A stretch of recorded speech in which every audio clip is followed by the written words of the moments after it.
What up, everyone? It's your girl, Lady B. You're tuned in to KTTV and Treats. And I'm coming to y'all live from my job. Thought I'd try to get y'all this quick Love and Hip Hop review. So, this is Love and Hip Hop Season 8, Episode 5, The Skin You're In. So, it starts off with your girl Tokyo actually trying to get herself better. Now she's going to meet with Shay Max nutritionist and find out exactly what she can and cannot eat. And when I say baby, I feel Tokyo when I said cheese. I can't eat cheese, but I like cheese. I love cheese. What is the world without cheese? She was like, I need my hot chips, so I can't be snacking at the studio no more. He like, yeah, you can have nuts and stuff. Now, I ain't gonna lie, I like the little trail mix nuts with the cranberries and all that. But you know, she said the hot chips, she need the hot Cheetos, she need the hot fries, she said the donut sticks. She said Capri Sun is 100% juice. I was like, okay, yeah, I feel it. He said, how much sugar it is? It's 100% juice. I said that. I didn't understand where he was going with this. I told her no Capri Suns. I was like, oh, get some juicy juice, girl. But she is trying, and I do feel her when she say she don't want to get no advice on how to diet from nobody that laid on the table. And I really feel her, because if you laid on the table to get your stomach sucked out and to do things the quick way, but y'all want to be down my back about working out, and y'all working out extra hard, and I'm just starting, we don't need to discuss nothing. So we kind of get introduced to Shay Max, baby daddy and boyfriend, whoever he is to her right now. And I don't know why I'm getting the vibe that he cheating on her. Our first impression, I think he cheating. But it's her baby daddy. They have a daughter named Ginger, who is adorable, by the way. I don't know why she named the child Ginger, but whatever. Anywho, his name is Made Man, or that's his rap name, or whatever the case may be. And he is a up-and-coming artist. He's doing music, and she basically helped him start his music career when she had the baby and stuff. But now she's ready to step back into the spotlight and do her DJ stuff. I wonder why she started rapping.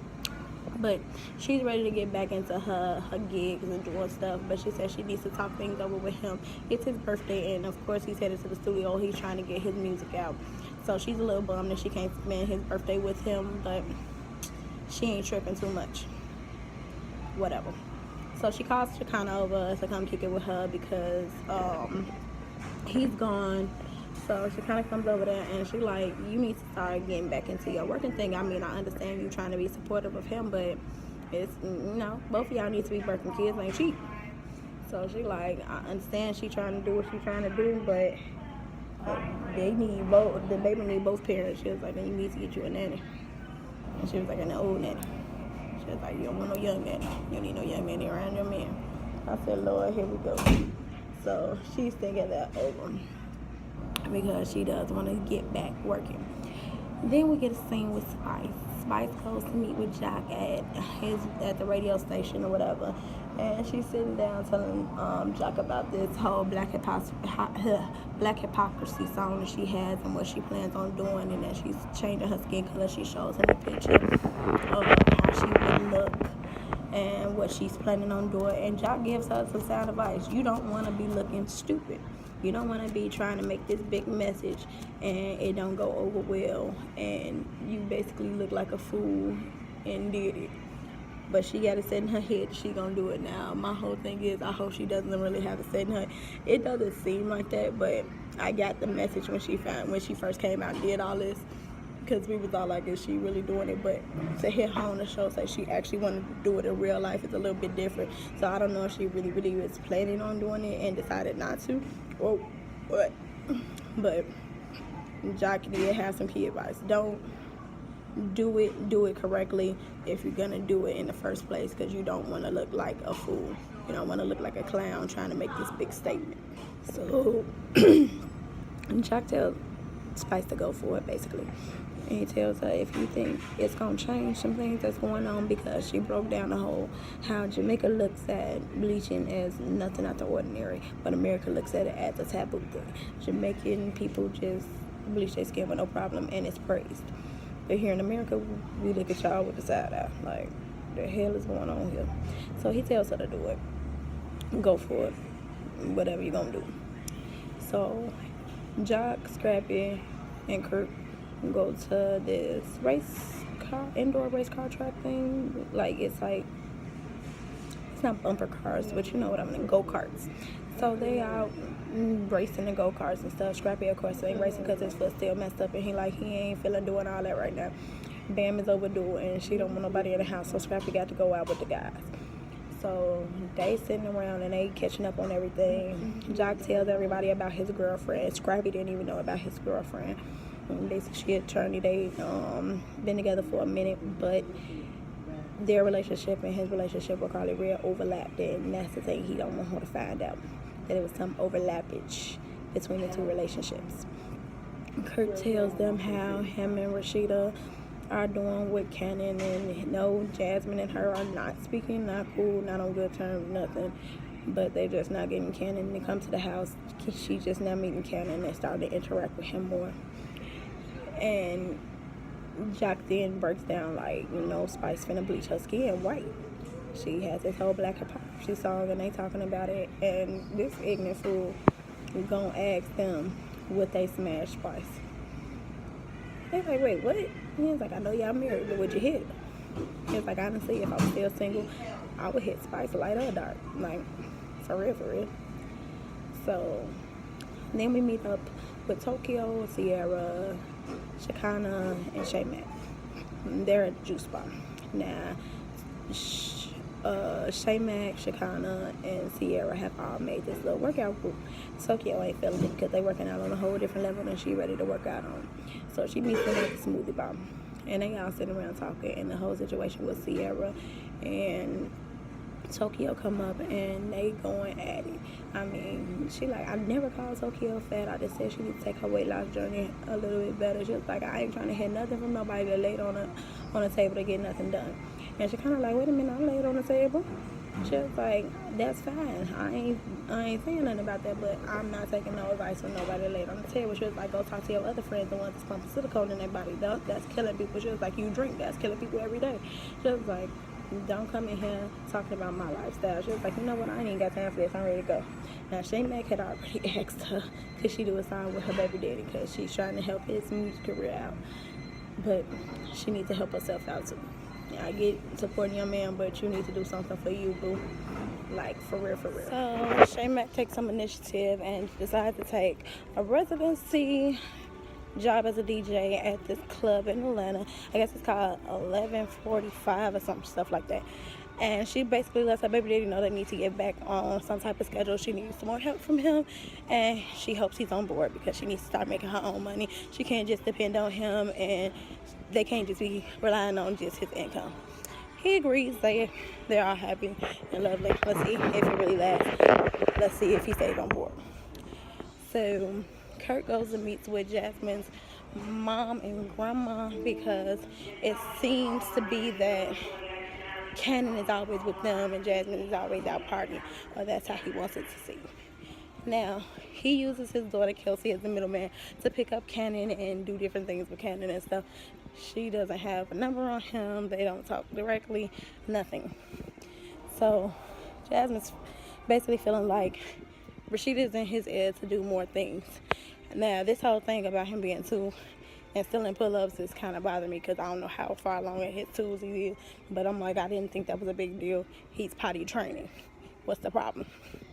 The parents, the grandma and mom basically had set him up, and Jasmine ended up popping up anyway. So they was all sitting down talking about it. And she basically said he needs to do more than just spend money.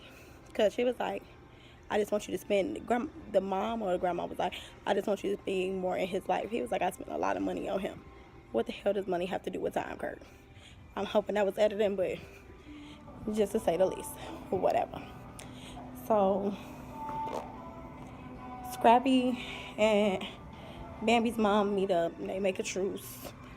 Basically because Bambi was being induced that day, and Mama CC wanted to make sure her and D was on the same page, at least for the kid. She didn't want no bullshit, no drama, no nothing with this baby coming in. So they sit down, they basically apologize for everything, and they cool.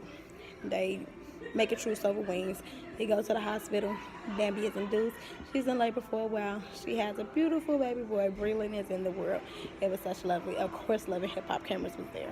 But yeah, he was so adorable. So the episode basically ends. Mimi is taking Spice to the Madam C.J. Walker Museum so she can kind of get some of the enrichment of American Black history. It started off good, but baby, it switched quick. Because baby, once they started talking about that pressing comb, even though I did learn something, the more you know, Madam C.J. Walker did not invent the pressing comb. She reinvented the pressing comb for black hair. She made the teeth wider so it can go through our black hair and straighten it out. And baby, once Spice heard that, Lord Jesus, it was a fire. So fire, Jesus, it was a fire. She was like, see, that's what I'm talking about, black hypocrisy. She started doing shit like it wasn't nothing, no stress on the kink of the hair, nothing like that. And the instructor was basically saying, like, in Jamaica, bleaching the skin for them is like an accessory to us. It's bleaching the skin to them is like carrying a purse. He talked to Mimi and was like, you could get a job at a bank, but on the other hand, Spice probably could not. And it's messed up that Jamaicans are like that. It's messed up that it's glorified if you bleach your skin in Jamaica, because it shouldn't be that way. I'm not darker skin. I'm like caramel, but I still don't consider myself a light skinned girl.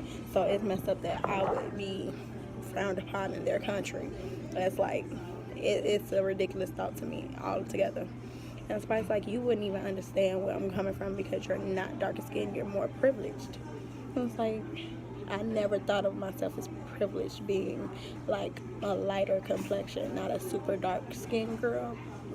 Because I'm not light, I'm not dark, but I'm in between. So I never thought like people would look at me like privileged because I'm closer to Mimi's complexion than I am to Spice's. And it's like, so they look at us like we're privileged because we have a fairer skin complexion. I get the fairer skin, but I mean, black is black in my eyes. So Spice, like, you want to have more kids? Would you have a kid my complexion? You'd be like, I don't care if I have a baby the color of your hair.